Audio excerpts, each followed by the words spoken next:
Hello and welcome once again to another original Spence Dog production.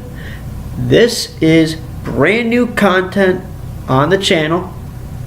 In this video, this is the 2-in-1 graphic novel review. And I'm really excited to do this. I've been wanting to do this for a while, so let's jump into this. Alright, in today's brand new content on my channel, I'm going to first start talking about Aquaman Maelstrom by Jeff Parker and Paul Pelletier. Overall, I think Jeff Parker's run on Aquaman is pretty good. His last volume, it really looks at the idea of how does Arthur Curry balance both his life on the surface world with his human friends and his interactions with being the king of Atlantis. Jeff Parker does a very good job of taking the dual complex nature of Arthur Curry in this volume, and also in it from the previous volume, Sea of Storms. There was a character we saw in it basically got mauled by sharks, and in this issue the dude has been turned into an undersea Frankenstein. Essentially, there's this guy who's like, I'm gonna inject all the different types of sea creatures together and modify it on him. And in this, like, we see that one of these species that gets added to him is this thing called the Kraken,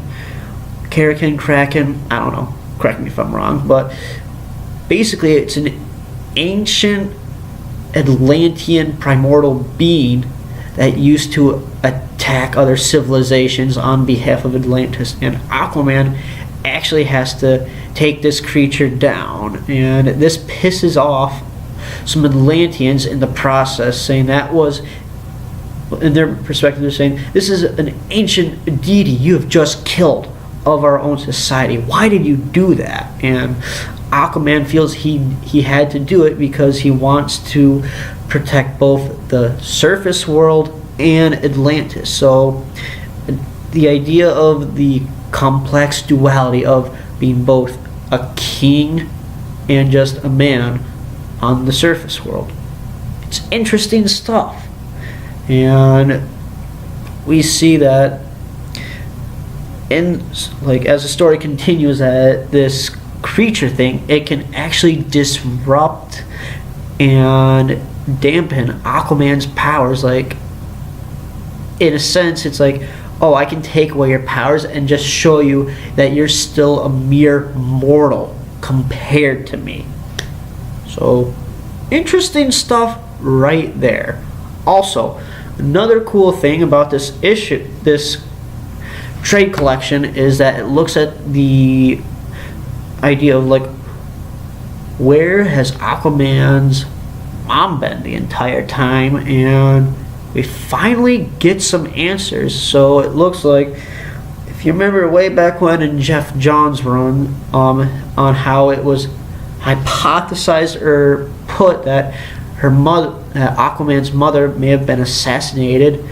Well, looks like she hasn't been assassinated. Basically, long and short, Aquaman, he just wants to get to the truth, and he gets the truth that his mother is still alive.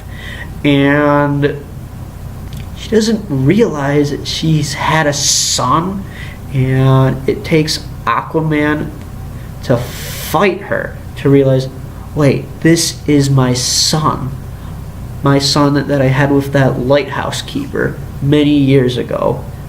Overall, really great character piece in itself, like looking at Arthur Curry and wondering what was the fate of my mother, and he gets the answers he wants, and really can't complain at all. Jeff Parker's work on Aquaman, I think, is good, but yes, I do think Jeff Johns is pretty good as well. Overall, from the new 52 Aquaman stuff, I'd say give it a chance. It's readable, in my honest opinion. Alrighty, for the next one, Batman: The Long Halloween by the iconic duo, oh, where is it? Jeff Loeb and Tim Sale. So, basically, for Batman: The Long Halloween, this is a very, very good look at Batman's early life and his career, and we get a lot of his classic rogues gallery in this. We get Solomon Grundy, Catwoman, Poison Ivy, Mad Hatter, the Joker, and wow, he's having all these encounters with these. He's still trying to figure out who is this mysterious person running around Gotham City killing off the major crime families, and it's really interesting, to say for the least.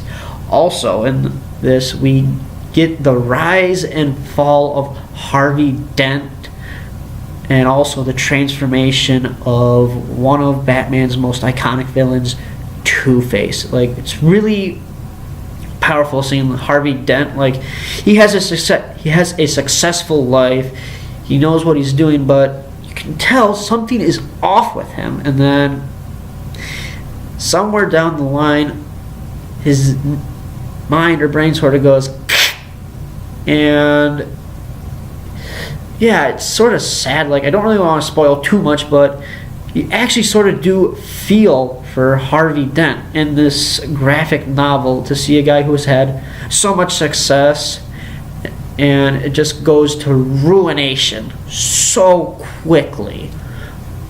Overall, Batman: The Long Halloween, I'd have to say it does deserve its title as being one of the top Batman graphic novels. Also, what I really like about this, it explores one of the relationships or romantic interests Batman Bruce Wayne has had over the past couple of decades or so in comic book canon, is that his relationship between him and Selina Kyle, Catwoman. And it is honestly really refreshing to see like their relationship explained and talked upon throughout it. And there is a point where Poison Ivy does have Bruce under her control, and that makes Selina jealous, and she is able to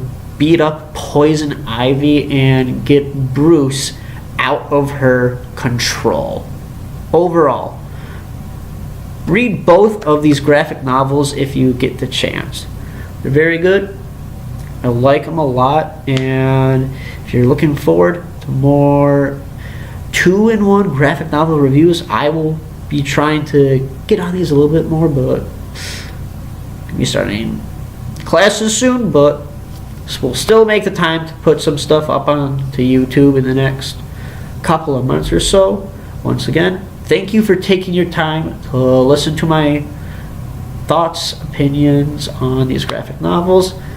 Hit that like button, subscribe to my channel, and also hit up my Twitter account at SpenceDogYoy.